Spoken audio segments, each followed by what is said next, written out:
네, 안녕하세요. 오토플레이입니다. 제네시스 GV60 이제 시승을 출발해 볼 건데요. 직접 한번 주행을 시작해 보겠습니다. 비상등을 켜고 먼저 스태프분들께 출발을 알릴 거고요. 차에 탑승할 때는 얼굴 인식을 통해서 탑승을 했고요. 또 지문 인식 시스템으로 시동을 걸었습니다. 제 아이오닉을 두고 지금 GV60를 타고 나서고 있는데, 일단 이 GV60는 열선 통풍 시트가 물리 버튼으로 되어 있는 점이 참 좋네요. 아이오닉은 이게 빠져 있죠. 웜어 버튼을 꼭 눌러야지만 뭔가 활성화 시켜서 할 수가 있었는데, 그 점이 굉장히 아쉬운 부분이었다고 한다면 GV60는 그 점에서 확실히 좀 더 편의성을 높였다고 말씀드릴 수 있겠습니다. 실내 구성은 나파 가죽 시트가 적용되어 있어서 확실히 좀 더 부드러운 가죽을 쓰고 있다는 걸 분명하게 느낄 수 있는 부분이고요. 운전자, 탑승자에게 상당히 만족감을 주는 요소가 되기도 하죠. 그런 점에서 볼 때에는 부럽네요. 네, 아이오닉 차주로서 이건 분명히 훨씬 더 좋은 부분이라고 말씀드릴 수 있겠습니다. 모드들을 지금 한번 탐색을 해보고 있고요. 네, 다시 운전에 좀 집중을 해보겠습니다. 시승 코스에 맞춰서 주행을 해볼 거고요. 사실 아이오닉 5도 방음 성능이 굉장히 좋아졌다, 제가 이중 접합 유리도 쓰고 여러가지 NVH 성능을 높이는 데 노력을 많이 했다 라고 말씀을 드렸었는데, 지금 GV60 같은 경우에는 그런 점이 훨씬 더 좋아진 것 같아요. 아이페달 모드를 한번 써서 주행을 해볼 거고요. 차가 굉장히 정숙하네요. 외부의 소음이 거의 들리지 않도록 만들어져 있습니다. 또한 퍼포먼스 모델인데 가속력이 네, 진짜 세네요. 장난 아닌 것 같습니다. 순간 가속력은 뭐 상상 이상으로 빠르게 보여주고요. 사실은 저는 시승차가 2륜구동, 후륜구동 모델일 줄 알았어요. 아무래도 출고를 좀 더 빨리빨리 하기 위해서 후륜구동 모델부터 먼저 시승차를 돌리고 또 판매, 출고도 시작할 줄 알았는데 의외의 선택이네요. 퍼포먼스 사양을 시승차로 이렇게 준비해 놓은 모습도 약간은 이례적입니다. 아이오닉 같은 경우에는 후륜구동 사양을 먼저 시승을 해봤었죠. 근데 GV60는 아예 럭셔리 차별화 전략으로 가겠다는 확고한 의지가 아닌가라는 생각이 들기도 하네요.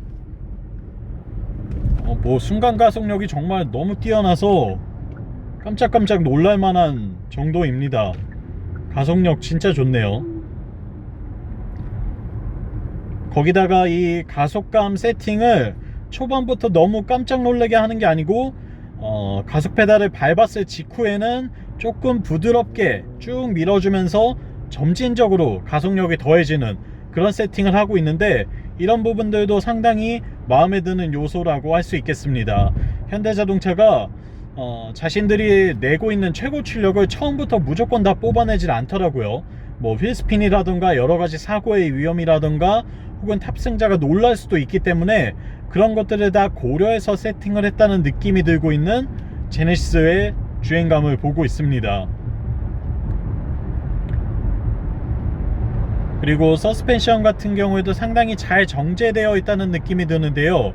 아이오닉은 좀 더 소프트한 쪽에 집중하고 있었다라고 한다면, 제네시스는 기존의 다른 내연기관 제네시스들이 가지고 있던 어떻게 보면 묵직하면서도 약간은 고급스러운 프리미엄 브랜드에서 느낄 수 있었던 승차감을 내는 데에 좀 더 집중하고 있는 모습을 볼 수가 있습니다. 그러니까 정리해보자면 부드럽기는 한데 이게 막 그렇다고 한없이 그냥 말랑말랑하기만 하다기보다는 주행 성능에 따라서 적절히 운동 성능을 확보해내고 있다라고 표현할 수가 있겠네요. 지금 뭐 잠깐의 이런 스티어링 휠의 타각만 줘도 이 차가 상당히 민첩하게 움직이면서도 또 승차감을 해치지 않고 있다는 것을 느낄 수가 있거든요. 현재 주행 모드 때문일 수도 있는데, 일단 뭐 다양한 모드로 한번 바꿔보면서 시승을 해볼 거고요. 지금 스포츠 모드로 한번 바꿔봤습니다. 스포츠 모드가 되었을 때에는 네, 큰 차이는 없는 것 같아요. 당장에 뭔가 크게 느껴지는 차이는 없는데 확실히 좀 더 댐핑이 단단해졌다는 느낌은 분명하게 들고 있습니다. 이 가변형 서스펜션을 사용하고 있기 때문에 기존의 다른 모델, 이 GMP를 쓰고 있는 다른 모델들에서는 느끼지 못했던 그런 요소들을 만나볼 수가 있네요.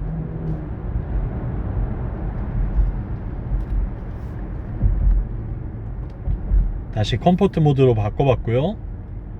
회생제동의 경우에는 아이페달을 사용을 하고 있습니다. 회생제동을 최대치로 걸어주는 기능이죠. 사실 전기차를 타시는 분이라고 한다면 이 아이페달에 무조건 익숙해지셔야 됩니다. 그렇지 않고서는 전기차를 반쪽짜리로 타시는 거기 때문에 개인적으로 제가 말씀드리고 추천드리는 건 꼭 아이페달 넣고 아이페달을 활용하면서 시승을 하시길 또는 주행을 하시기를 추천드리는 바입니다.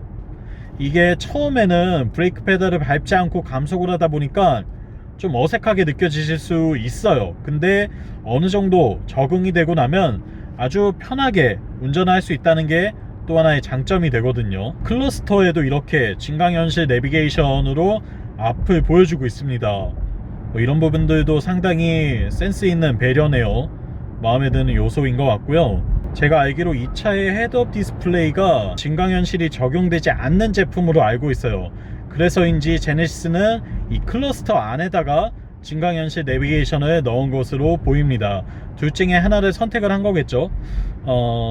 이 헤드업 디스플레이에 보이는 것도 물론 장점은 있지만 또 어떻게 보면 뭔가 선명하지 않다는 점에서는 단점이 될 수도 있거든요. 그런 점에서 따져봤을 때에는 이렇게 나오는 쪽이 오히려 저는 더 좋은 것 같습니다. 제 차 아이오닉 5 같은 경우에는 이 헤드업 디스플레이 안에 그 증강현실 내비게이션이 나오는데 사실 선명도 측면에서 봤을 땐 약간의 아쉬움이 있더라고요. 그리고 타이어 공기압도 이렇게 보여주고 있고요. 내비게이션 그냥 화면도 노출시켜주고 다양한 모드로 전환을 할 수가 있게 되어 있네요. 고속도로에 진입해서 한번 주행을 이어나가 보겠습니다. 이 디지털 사이드 미러는 적응이 되면 분명히 쓸 수는 있는데 처음이 문제입니다. 처음에는 우리가 여기에 거울이 항상 있기 때문에 이쪽을 보고 있었는데 이걸 달고 나면 시선이 약간 아래로 내려와야 되죠. 우리가 무의식적으로 이쪽을 보는데 아 여기가 아니지 하고 이렇게 한번 내려오는 이 적응의 과정을 좀 거쳐야 해요. 그래서 사실 뭐 추천드리지는 않는 바인데 어느 정도 적응이 되고 나시면 훨씬 더 선명하게 쓸 수 있다는 점에서는 분명한 장점이 되고 있는 것 같습니다. 이 부분은 개인 취향에 따라서 선택하시면 될 것 같아요. 다만 열이 좀 있어요. 지금도 켜놓은 지 그렇게 오래되진 않았는데 발열이 좀 있습니다. 요건 어쩔 수 없이 감안을 해야 되겠죠. 주행보조 시스템을 활성화를 한번 해서 시승을 해볼 거고요.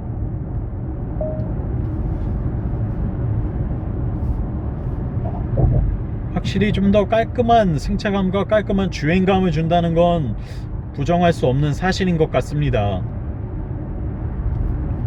방음도 훨씬 더 잘 되어 있고요. 또한 이 프리미엄 장비들이 잘 갖춰져 있기 때문에 그런 점에서 봤을 때에도 사실상 비교의 대상이라고 표현하기는 어렵죠. 분명히 한 등급 위의 차라고 보는 게 맞을 것 같습니다.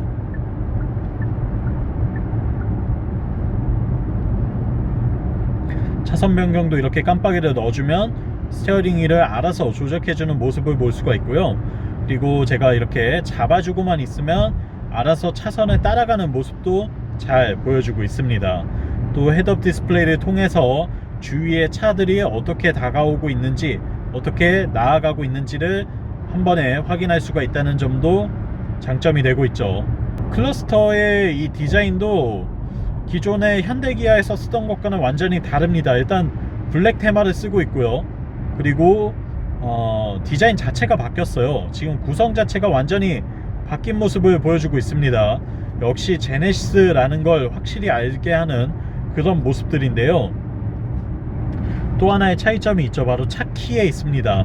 차키도 디자인이 새롭게 바뀌었습니다. 기존의 제네시스에서도 볼 수 없었던 그런 새로운 형태의 디자인을 보여주고 있는데, 무게도 훨씬 더 가볍고요. 기존의 현대차 키와는 또 분명히 대조되는 모습을 보여주네요.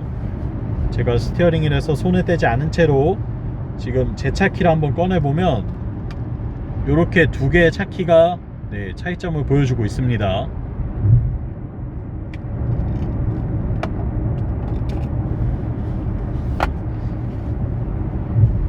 이외에도 뱅앤올룹슨 사운드 시스템으로 17개의 스피커를 갖추고 있는 점도 분명한 메리트이자 또 이 차만의 세일즈 포인트가 될 수 있겠죠. 투스포크 스티어링 휠을 쓰고는 있지만 예전에는 이렇게 투스포크를 쓰면 좀 저렴하다는 느낌이 들었는데, 요즘은 사실 워낙 다양한 차에 이런 스포크 스티어링 휠을 쓰고 있기 때문에 이게 뭔가 좀 아쉽다라고 할 만한 부분은 전혀 아닌 것 같아요. 오히려 주행하기에는 훨씬 더 편합니다.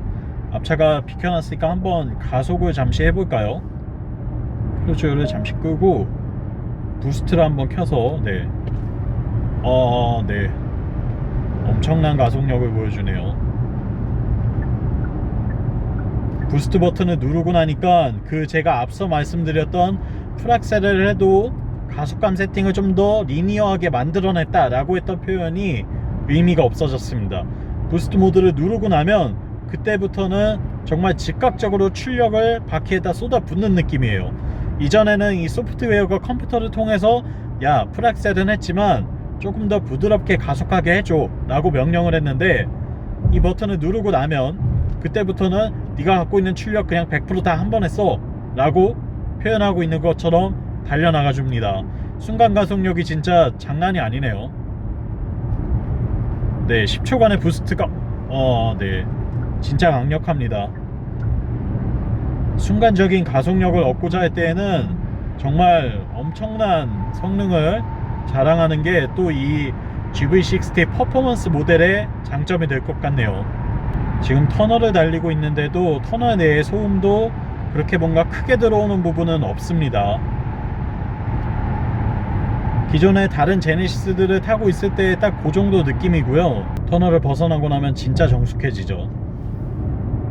아주 조용한 고요한 실내 공간을 느낄 수가 있고, 고속주행 시에도 뭔가 풍절음이나 이런 걸 따로 느낄 수가 없네요. 전기차는 도드라지는 경우가 많거든요. 어쩔 수 없이 엔진의 소음 같은 게 없기 때문에 그 바람 소리가 좀 더 자극적으로 들려오는 경우들도 있는데, 그런 모습도 전혀 찾아볼 수가 없습니다. HDA를 켜고 나면 이렇게 앞차와의 거리를 잘 유지하면서 적당한 속도로 주행을 하는 모습도 볼 수가 있고요. 룸미러로 비춰지는 시야 같은 경우에는 아이오닉보다는 조금 더 좁습니다. 왜냐면 이 리어 스포일러가 들어가면서 중간에 바가 하나 생겼거든요. 그래서 실내에서 이렇게 뒤를 바라볼 때에는 리어 시야가 약간은 더 좁아졌는데, 그렇다고 해서 뭔가 주행하는데 큰 문제가 될 정도의 그런 느낌은 또 아닙니다. 다시 크루즈를 끄고서 한번 힘을 줘서 달려볼까요? 부스트를 쓰고, 전기차는 가속력이 아무리 좋아도 불안할 수밖에 없는 게 브레이크 때문입니다. 브레이크가 사실상 성능이 그렇게 좋은 걸 넣는 경우가 많지 않거든요.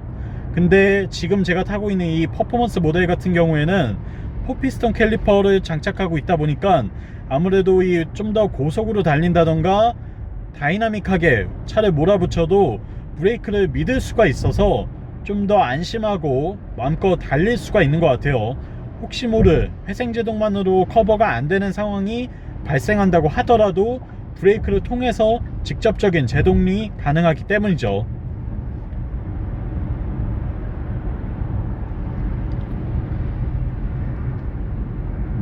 이따가 이제 제 차를 타고도 또 한번 주행을 해보면서 느껴지는 차이를 말씀드리긴 할 건데, 가격의 차이는 분명히 있는 것 같습니다. 지금 뭐 거의 1000만원 정도가 비쌀 거예요. 동일한 사양으로 한다면 약 1000만원 정도가 더 비싸고, 보조금의 적용 유무에 따라서 가격 차이가 더 벌어질 수도 있는데요. 분명히 비싼 값을 하는 건 확실한 것 같습니다. 단순히 외관이 조금 다르고 뭐 디자인이 약간 다르고 배지가 달라서 이 가격을 받는다기보다는 확실히 좀 더 프리미엄 자동차라는 것을 느낄 수 있는 그런 주행감들을 선사하고 있네요. 아주 좋습니다. 이 차의 단점을 좀 찾아야 되는데 단점이 지금 아직까지는 딱히 보이지 않고 있어요. 그래도 한번 단점들을 찾아내 보겠습니다. 제 아이오닉보다 뭔가 안 좋은 점이 하나라도 있기를 바라면서 아이오닉 차주로서 요금 1,500원이 결제되었습니다. 잔액이 19,800원입니다. 네, 지금 전기차 50% 할인이 되지 않았어요. 통행료가. 요거는 전기차 구매하시고 나면 꼭 하이패스를 고속도로공사 이 휴게소 아니고 도로공사 사무실에 가셔서 요금소 옆에 보통 있거든요. 거기 가셔서 전기차 등록을 해달라고 얘기를 하셔야 됩니다. 그래야지만 이 하이패스를 통한 50% 통행료 할인이 적용되거든요. 지금 이 차도 아마 시승차를 바로 뽑아서 이렇게 시승에 쓰고 있는 거기 때문에 그런 걸 미처 등록하지 못했을 거예요. 그래서 통행료가 일반 자동차랑 똑같이 나가고 있는데요. 그런 걸 꼭 챙기셔야 되겠죠. 전기차 오너분이시라면. 네, 바람이 조금 거세지니까 이제서야 풍절음이 약간씩 들어오기 시작하네요. 이 A필러 쪽을 타고 약간 들어오는 것 같긴 한데, 근데 이 정도는 사실 뭐 충분히 감안할 수 있는 수준이고요. 평균 이상의 방음 실력을 보여주고 있는 건 확실한 것 같습니다.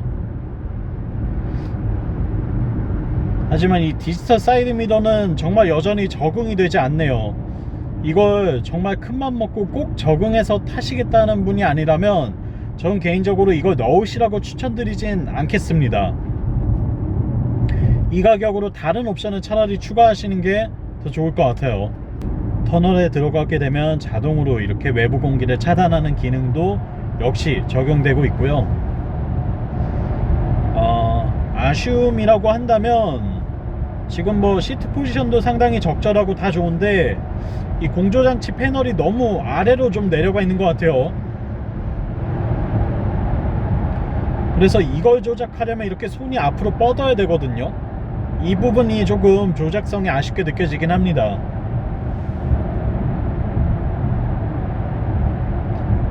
네, 컨트롤러를 통해서 인포테인먼트를 쓸 수 있다는 점은 상당히 큰 장점이자 매력 포인트가 되겠고요.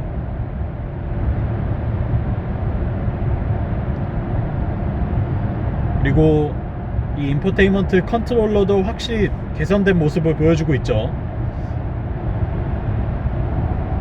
GV80이 나왔을 때만 하더라도, 그리고 뭐 그 이후 모델들이 나올 때에도 이게 아래로 이렇게 온푹 파여 있는 느낌이어가지고 사실 조작하기가 조금 어려웠는데 이제는 확실히 개선을 잘한 것 같습니다. 네, 그리고 또 한 가지 칭찬하고 싶은 게 이 시트 포지션을 굉장히 잘 잡았네요. 운전 자세가 약간 높다고 의뢰 그래왔듯이 지적을 하려고 했는데 그렇지가 않습니다. 아주 적절한 시트 포지션을 보여주고 있는 모습인데, 이런 부분들이 사실 작지만 그리고 크게 드러나지 않지만 운전자에게 만족감을 주는 요소 중에 하나가 되거든요. 그런 점에서 따져봤을 때 상당히 공을 들이고 노력을 많이 했다는 것을 느낄 수가 있습니다. 엔진에 소음이 없다 보니까 진짜 정숙한데요. 그래서 제네시스가 별도로 만들어 놓은 기능이 하나 있습니다. 차량에 액티브 사운드 기능을 넣어서 미래지향적인 소리를 들을 수 있게 하고 있는데요. 이렇게 윙하는 전체 소리를 낸다던가, 혹은 제네시스만의 엔진 소리 느낌을 낸다던가, 그것도 아니면 아주 미래지향적인 우주선을 타는 것 같은 그런 소리를 내는 기능들도 누려보실 수 있습니다. 하지만 저는 쓰지 않을 것 같네요. 네, 코너를 돌아 나갈 때에도 확실히 좀 더 노면을 잘 잡고 있는 모습을 볼 수가 있고요. 분명하게 매력적인 주행감을 선사하네요. 좀 더 빠르게 달리면서도 편안함을 느끼고자 하는 분이라고 한다면 이 GV60가 그 해답이 될 것 같습니다. 이게 무조건 한없이 단단하기만 하거나 딱딱하기만 한 건 또 아니고요. 운전하기 아주 적절한 편안함과 또 충분한 주행 성능을 내도록 구성이 되어 있어요. 인포테인먼트 시스템도 반응성이 확실히 좋고요. 상당히 빠릿빠릿하게 움직이는 모습을 볼 수가 있죠. 여기에 이렇게 별도의 UI를 써서 사실 제네시스만의 좀 더 독특한 특별한 고급스러움을 잘 표현해주는 실제 이미지들을 활용한 것도 장점이 되고 있습니다. 그리고 뒷좌석 같은 경우에는 사실 뒷좌석은 뭔가 좀 더 편안하게 내 가족 혹은 뭐 다른 이를 모시고자 한다면 이 차보다는 오히려 아이오닉 5가 더 낫겠다는 생각이 듭니다. 공간 같은 경우는 1열은 정말 충분하지만 2열은 아무래도 휠베이스가 좀 더 줄어들었고 전장도 약간 짧아졌기 때문에 어쩔 수 없이 그런 점에서는 단점이 있어요. 그리고 유니버셜 아일랜드가 아닌 이렇게 지금 센터 터널 부분이 아예 막혀있는 디자인을 갖고 있는데 이게 사실 뭐 구조적이나 여러가지 미적 감각으로 따져봤을 때는 훨씬 더 좋은 구성이지만 아이오닉처럼 이렇게 밀고 당기고 할 수 있는 기능들도 의외의 장점들이 또 있거든요. 그런 것들도 개인차에 따라서 뭐가 더 좋고 뭐가 더 나쁘고 이런 게 정해지실 것 같습니다. 실내 공간은 상당히 넓게 잘 뺐어요. 근데 기존의 제네시스에서 만나보지 못했던 그런 디자인들이 곳곳에 보이고 있습니다. 이게 앞으로의 제네시스를 예고하는 건지 혹은 이 전기차라서 얘만 이렇게 적용이 된 건지는 모르겠지만 기존의 제네시스의 그 룩을 따르면서도 또 독창적인 모습들을 보여주고 있는 걸 확인할 수가 있네요.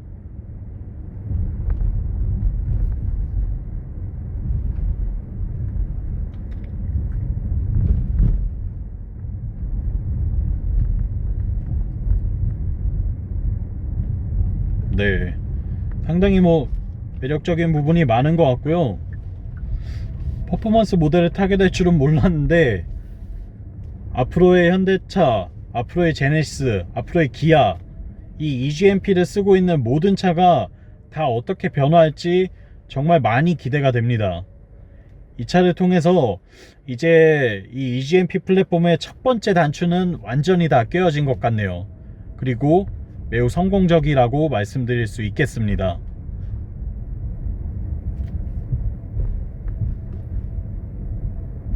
상당히 매력적인 부분이 많고요. 개인적으로는 보조금 정책만 이 차가 100% 보조금을 받을 수 있었다면 정말 압도적인 인기를 끌었을 것이라고 확신해 봅니다. 근데 또 그만큼 럭셔리카라는 이미지를 지켜야 되는 부분도 있기 때문에 무조건 많이 팔리는 게 또 능사는 아니거든요.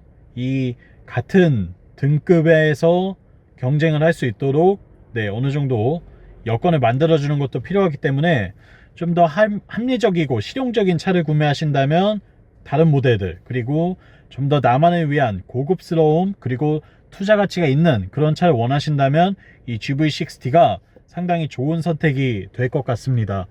비전 루프 같은 경우에는 저는 꼭 넣으시라고 추천드리고 싶진 않아요. 이게 지금 보니까 실제로도 그렇게 넓지가 않습니다. 뭔가 이 탁 트인 시야를 제공은 하긴 하는데 상대적으로 약간은 좀 아쉬움이 느껴지기 때문에 이 옵션은 굳이 넣으실 필요가 없을 것 같고, 제 경우에는 사실 뱅앤올룹슨 사운드만 추가해서 타도 충분히 만족감을 느낄 수 있을 것 같아요. 지금까지 제네시스 GV60 시승을 해봤고요. 저는 오토플레이였습니다. 영상 유익하셨다면 구독과 좋아요로 응원도 많이 해주시고요. 저는 다음 이 시간에 또 찾아오겠습니다. 안녕!